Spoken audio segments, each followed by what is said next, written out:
सामनामध्ये उद्धव ठाकरे आणि राज ठाकरेंची मुलाखत चालू आहे. वेगवेगळ्या विषयावर ते बोलत आहेत. नवीन काय बोलतात हे आता पण कुणालाच काही कळालं नाही. उद्धव साहेबांनी आता सांगितलं तुमचं साहेबाबरोबर शहासेना आहे. मग यापूर्वी तुम्ही काँग्रेस बरोबर केली ती सोनिया सेना होती का राहुल सेना होती? एखाद्या बरोबर युती केली, तुमचं त्यांच्या बरोबर जमलं नाही परंतु आमचं जमलं म्हणून आमच्यावर टीका करायची. तुमचे युवराज त्यांच्या भारत जोडो यात्रेमध्ये जाऊन गळे पाय पाय चालणार.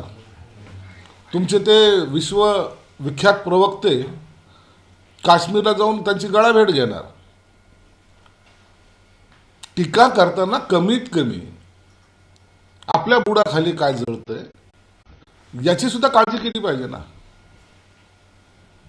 अमित शहा कोण आहेत, मोदी साहेब कोण आहेत? ते भाजपचे नेते आहेत मोठे आणि त्यांच्याबरोबर असलेली आमची युती आहे. म्हणून त्यांच्याशी आमचा संवादच नसावा असं नाही, तर आमचा त्यांच्याशी संवाद असतो आणि तो राहील. आणि याची काळजी या बाकीच्या लोकांनी घ्यायची काही गरज नाही ना. तुम्ही आता काँग्रेस तुमच्या जवळ बिलकुलच नाही. त्या सिल्वर ओकवर किती चक्रा मारल्या हो तुम्ही. एकेकाळची मातोश्री, ज्या मातोश्रीवर बडे बडे नेते, दिग्गज नेते हे नमस्कार करायला यायचे आणि तुम्ही आता लोटांगण घालायला जातायत, हे दुर्दैव आहे. हे ऍक्सेप्ट करा आता.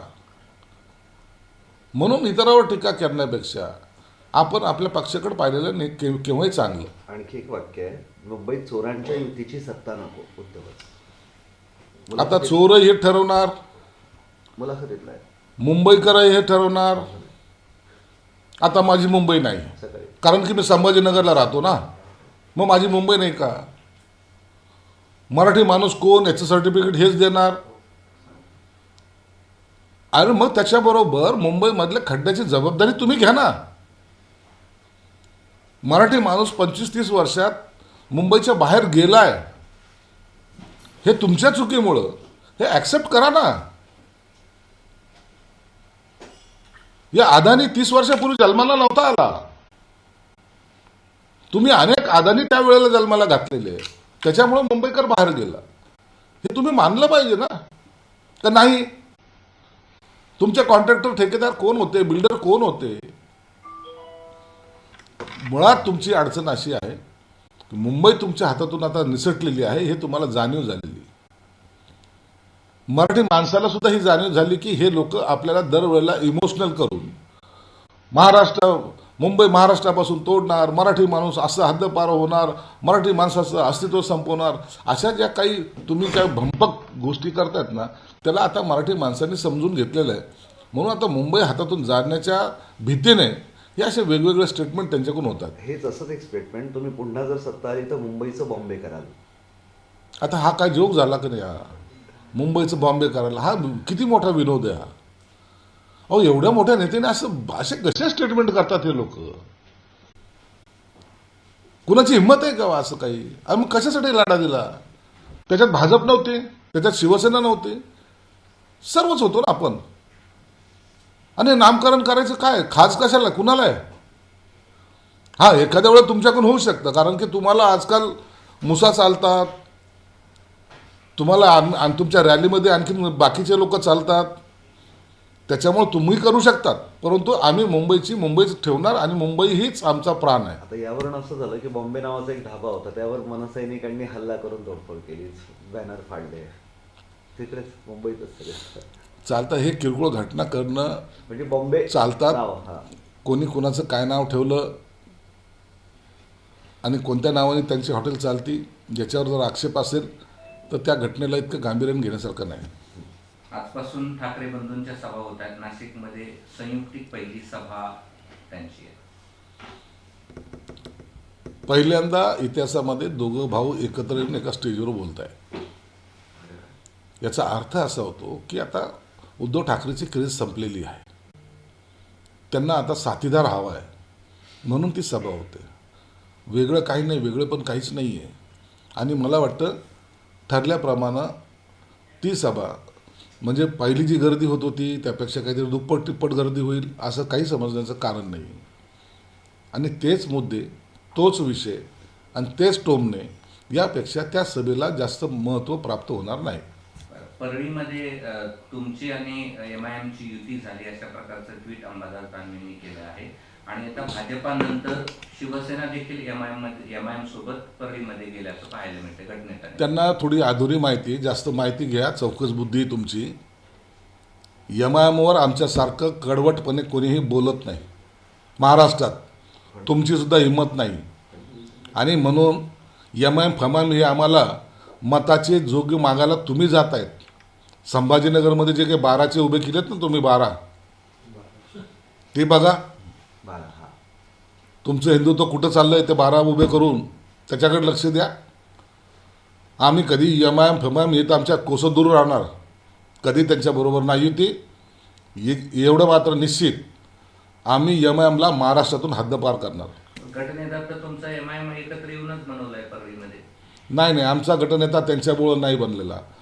कुणी जर बळजबरी कुणी जर पाठिंबा देत असेल ना, हे अंबादास दानवे गेल्या वेळेला MLC झाला, त्यावेळेला हीच MIM याच्या पाठीशी होती.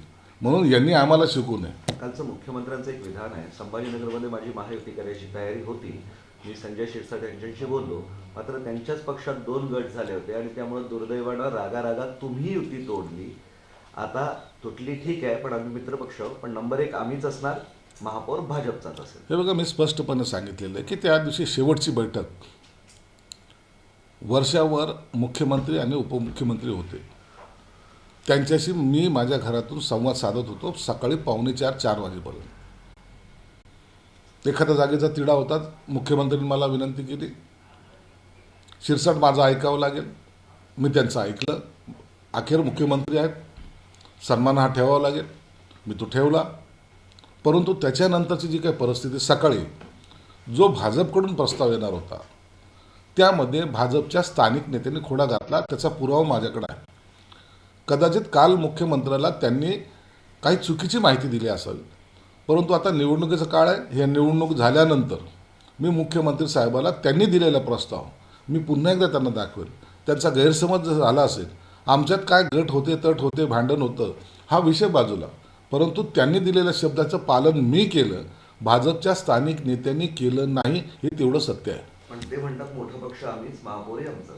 आता पक्ष आहे, पक्षाची अशी लाईन ही घेणं गरजेचं आहे. आता उभाटा बी चालला आहे, तो म्हणतो की आम्ही सत्ता आणणार. काँग्रेस ज्याचं अस्तित्व नाही तोही म्हणतो सत्ता आणणार. म्हणून पक्षाचे नेते, प्रत्येक नेते ही सत्ता आपलीच येईल हे ठामपणे सांगत असतात. त्याच्यामुळं कदाचित मतामध्ये काहीतरी वाढ होईल, टक्केमध्ये वाढ होईल असा त्यांचा समज असावा. परंतु या ठिकाणी शिवसेनेला दरवेळेला या संभाजीनगरच्या जनतेने प्रायोरिटी दिलेली आहे, 1 नंबरवर आणलेलं आहे. आणि आत्तापर्यंतच्या इतिहासामध्ये शिवसेना ही 1 नंबरवर होती आणि राहिली. रोहित पवारनं एक ट्विट केलंय, तुमच्या मतदारसंघातला एक व्हिडिओ ट्विट केलाय वाळूचा, तलवारी घेऊन लोक फिरतात आणि हे करतात, आणि त्यांनी असं लिहिलंय की राज्याला दररोज ज्ञानामृत पाजणारे राज्याचे समाज कल्याण मंत्री संजय शिरसाट यांच्या मतदारसंघातील हा गुंडा राज पहा. हे बारामती, पुण्याचं लोन इकडे येण्याचा जो काही प्रकार चालला आहे, मला वाटतं हे वाईटच आहे. त्यांचा आम्ही नीट आज बंदोबस्त करू. तुम्ही तुमच्या मतदारसंघात, तुमच्या त्या पुण्यापासून चाललेल्या बारामतीपर्यंतचा जो चाललेला धुमाकूळ आहे त्याकडे लक्ष द्या. तुम्हाला जी काही खाजवायची सवय आहे ना, ती बंद करा. आम्ही इथंचे हे जे काही चिल्लर चाललर गुंड आहेत ना, त्याचा बंदोबस्त करायला आम्ही समर्थ आहोत. नवी मुंबईमध्ये एकनाथ शिंदे आणि गणेश नाईकांचा वाद शिगेला पोहोचलाय. हुकुमशाही मोडीत काढायची आहे असं शिंदेचा नाईकावर हल्ला बोलाय, तर चोरांच्या उलट्या बोंबा म्हणत पुन्हा शिंदे साहेबांना डिवचला आहे. गणेश नाईक काय बोलतात त्याची सगळी दखल त्यांचे नेतेही घेत आहेत. वारंवार त्यांना समज दिलेली आहे. परंतु निवडणुकीच्या काळामध्ये त्यांनी शिंदे साहेबावर डायरेक्ट जर टीका केली तर त्याचं प्रत्युत्तरसुद्धा डायरेक्ट आम्ही त्यांना देऊ. MIM सोबत जी युती केली त्यावरून भाजपचं केंद्रीय नेतृत्व नाराज आहे. आणि त्यामुळे रवींद्र चव्हाण यांच्यावर सगळी ही नाराजी व्यक्त करण्यात आली आणि याचा प्रभाव निवडणुकीत पडू शकतो असं म्हणत सामनामधून खरपूस समाचार घेण्यात आलेले भाजपचा. भाजपच्या त्या पक्षाने काय भूमिका घेतली, एम बरोबर युती केल्याचं माध्यमातून कळालं आणि मला वाटतं देवेंद्र फडणवीस साहेबांनी त्याच्यावर स्पष्टीकरण दिलेलं आहे. म्हणून आता हा वाद वगैरे संपलेला आहे. एम बरोबर कुठेही त्यांची सुद्धा युती नाही, त्यामुळं वारंवार त्यालाच पुन्हा हवा देणं हे योग्य नाही आहे. त्या मुलाखतीतला एक इंटरेस्टिंग प्रश्न आहे. राज उद्धव ठाकरेंचा प्रचार इतका सायलेंट कसा आणि तरीही तुम्हाला मुंबई जिंकायचा आत्मविश्वास कसा वाटतो असं त्यांनी प्रश्न विचारला. त्यावर राज ठाकरेंचं उत्तर आहे का, आम्ही खूप आधीपासून हे सगळं नियोजित सगळं काम करतोय, कोपऱ्यात गेलोय, सभा घेत नाही याचा अर्थ आम्ही काम करत असं नाही. ठाणे आणि मुंबईत आम्ही सगळं पिंजून काढलेलं आहे आणि याच पद्धतीने कामाने आम्हाला विजयाचा विश्वास आहे. नाही, राजसाहेब आहे त्यांची बोलण्याची शैली वेगळी आहे, परंतु राजसाहेब कोपऱ्यात गेल्याने पक्ष वाढतो किंवा सीट निवडून येत आहेत हा गैरसमज आहे. तुम्हाला सर्वाच्या समोर जाणं गरजेचं होतं आणि तुमचा सुद्धा या युतीमध्ये किती वापर केला जाईल याबद्दल तुम्हालाही चांगली कल्पना आहे. ज्यांच्या मागे कोणी नव्हतं त्यांना आता तुमच्याशिवाय पर्याय नव्हता, म्हणून ही मजबुरीने झालेली युती आहे. देवेंद्र फडणवीस असं म्हणाले, जे मुंबईमध्ये जन्माला आलेले आहे ते म्हातारा होईपर्यंत ते विकास मुंबईचा करू शकले नाही, आता काय विकास करणार, ते म्हातारे झाले. ठाकरेंना उद्देशून असं म्हणाले आणि त्यात म्हणाले की शिंदे आणि मीच विकास केला, जो काही केला. नाही, ही वस्तुस्थिती पहा ना तुम्ही. महानगरपालिकेवर सत्ता कुणाची? शिवसेनेची. दरवेळेला दर पावसाळ्यामध्ये मुंबई तुंबत कुणामुळे होती? दरवेळेला तिथं खड्डे का पडत होते? अनेक अपघात का होत होते? कोणतं गार्डन डेव्हलप तुम्ही केलं? कोणते मोठे कामं केलेत? हे तुमच्या या जाहीरनाम्यामध्ये आलं पाहिजे ना. वचननामा, जाहीरनामा याच्यात आले पाहिजे ना. आता जी काही स्पीड केली आम्ही दाखवलेली आहे गेल्या 3.5 वर्षामध्ये, आता कोस्टल रोड सुरू झाला, सर्व रोडचे कामं सुरू झालेले आहेत. आता मुंबईकरांचा जो श्वास कोंडलेला होता तो आता मोकळा व्हायला सुरुवात झालेली आहे. अटल सेतू असेल, एक्सप्रेस वे असेल, हे सगळे कामं जे आहेत ना गतीने करण्याचा जो प्रयत्न आहे तो महायुतीने केलेला आहे. हेच मुंबईकर जाणतो ना. आत्ता कुठेतरी मुंबईकरांना विश्वास वाटायला लागलेला आहे की यापुढे मुंबईचा विकास ही महायुतीच करेल. बंडखोरी रोखण्यासाठी तुम्ही मुंबईत गुप्तता पाळून सगळी युती केली होती, मात्र आता मुंबईत 4 असे महत्वाचे प्रभाग आहेत जिथे महायुतीचा एकही उमेदवार नाही. फायदा काय? नाही, काही प्रभाग असतात त्या ठिकाणी महायुतीचे उमेदवार नसतात. आता आमच्याकडे सुद्धा शिवसेनेचे बी उमेदवार नाहीत आणि भाजपचे पण नाहीत. म्हणून काही ठराविक जे काही प्रभाग असतात त्या ठिकाणी आमचे कॅन्डिडेट नसतात, हे आम्हाला मान्यच आहे आणि तिथं आम्ही जास्त प्रचाराच्या भानगडीत पडत नाही. म्हणून याची काळजी करण्याचं काही कारण नाही. संजय राऊत, हा बोला. असं आहे की तुम्ही तुमच्या विरोधात उद्धव ठाकरेंच्या शिवसेनेने 50 कोटी एकदम ओके घोषणा दिल्यावर तुम्ही फार चिडायचं. मात्र मुंबईमध्ये भाजपाच्या वतीने अशा प्रकारच्या घोषणा देण्यात आल्यात वार्ड क्रमांक 173 मध्ये आणि तुम्हाला 50 कोटी एकदम ओके अशा घोषणा भाजप तिथं देताना पाहायला मिळते. भाजपचं ते कोण महारथी त्यांचा शोध घ्यावा लागेल. बाबा, अशी घोषणा देण्या अगोदर एकदा देवेंद्र फडणवीस साहेबांना विचार, काय परिणाम आम्ही केला आमच्या बंडखोरीनंतर आणि त्याचा परिणाम आज आपण जे सत्तेत आहोत ना त्याचं मूळ कारण ते आहे. म्हणून ह्याच्या घोषणा देण्यापूर्वी एकदा विचार. ज्यांनी घोषणा देण्याची सुरुवात केली होती ना ते आता ते घोषणा पण विसरलेत. कापून टाकू, पोस्टमार्टम करू, मुंडके छाटू, गद्दाराला गाडल्याशिवाय राहणार नाही, त्यांची भाषा आता कुठं गेली बघा. आणि म्हणून जर असे एखाद्या कार्यकर्त्यांनी असे जर काही घोषणा दिली असेल तर निश्चितच देवेंद्र फडणवीस साहेब त्याची दखल घेतील. ते काल शिंदेची आणि संजय राऊतांची भेट झाली, त्यावर संजय राऊतांचं असं वाक्य आहे, ते राज्याचे बेकायदेशीर उपमुख्यमंत्री आहेत. हाय हॅलो केलो, ते माझे जवळचे मित्र होते पण ते पळून गेले, मग काय करणार, दिसले तर हॅलो हॅलो. काय बोला या माणसाला. कधीतरी खरं बोललं पाहिजे ना आयुष्यामध्ये. एखादी गोष्ट ज्या शिंदे साहेबाचे तुम्ही पाया पडत होते ना राज्यसभेवर जाण्यासाठी, विसरले? तेच एकनाथ शिंदे होते ना विधान भवनात. मी तिथं होतो ना सोबत तुमच्या. त्यांनी एक जरी बोट इकडे तिकडे केलं असतं तर जे अर्ध्या मतांनी निवडून आलेत ना ते आज राज्यसभेत दिसले सुद्धा नसते. म्हणून ज्यांनी उपकार केले त्याची जाणीव ठेवली पाहिजे. ज्यांनी आपल्यावर कधीतरी संकटकाळी मदत केली त्याची जाणीव ठेवली पाहिजे. ज्या नेत्यांसाठी तुम्ही आज बोलतायत ना त्यांच्याबद्दल तुमचं काय पूर्वी मत होतं हे एकदा बोलायला लावू नका. म्हणून बदलती भूमिका, बदलता नेता, ही लायझनिंग करायचे जे प्रकार आहेत हे संजय राऊत अनेक वर्षापासून करतायत आणि त्यांना तोच धंदा योग्य आहे. आणि नागपूर महानगरपालिकेत बटंगे तो कटंगे यानंतर जे आहे ते परिणय फुग्यांनी बटोगे तो फसोगे असा नारा दिला. आता या निवडणुकीमध्ये वेगवेगळे नारे येतात. या नाऱ्याला एवढं सिरियस घ्यायचं नसतं. मतदार जागरूक आहेत, त्याच्या वार्डाचे प्रश्न असतात, त्या क्षेत्रापुरतं आपल्याला काय डेव्हलपमेंट पाहिजे ह्याचा विषय असतो. म्हणून आता हे नारेबाजी प्रत्येक पक्षाचा नेता वेगवेगळे करत असतो, पण तो मतदार जागरूक आहे, तो योग्य ठिकाणी मतदान करतो. सुप्रिया सुळे यांनी एक महत्वाचं वक्तव्य केलंय, प्रादेशिक पक्षात खूप चांगली नाही, 2 शिवसेना असो की एनसीपी असो एकत्र आले तर ताकद राहते. सुप्रिया सुळेला हे शिवसेनेला उद्देशून बोलायचं नव्हतंच. त्यांना त्यांच्या राष्ट्रवादीबद्दल बोलायचं होतं आणि त्याचे ते संकेत त्यांनी आज दिलेले आहेत. भविष्यामध्ये प्रादेशिक पक्षाच्या नावावर नाही तर पवार या नावावर एकत्र यावं अशी कदाचित त्यांची इच्छा असावी. पण ते शिवसेनेबाबत पण बोलले ना, 2 शिवसेना हे त्यांनी मुद्दामून असं त्याला टच असावा, स्वतःच्याच पक्षाबद्दल आपण बोलतो असं वाटू नये, एवढ्या त्या हुशार आहेत. शेवटचं एक विचारतो. काल मुख्यमंत्री म्हणाले ना खान ना बान, आता फक्त राखो भगव्याची शान. नक्कीच ना खान ना बाण राखू भगव्याची शान, परंतु भगव्याची शान राखताना हातामध्ये धनुष्यबाण असणं गरजेचं आहे. धनुष्यबाण नसला ना तर दुश्मनाचा निपात करू शकणार नाही.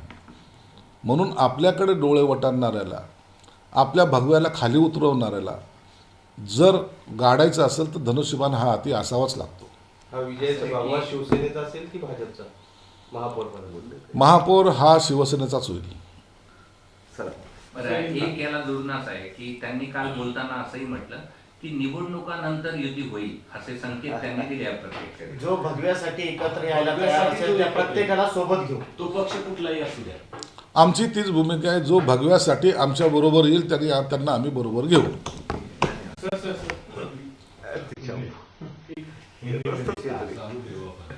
सर, उमर खालिद और शर्जील इमाम को मृत्युदंड मिलना चाहिए, इस प्रकार हायकोर्ट उमर खालिद अली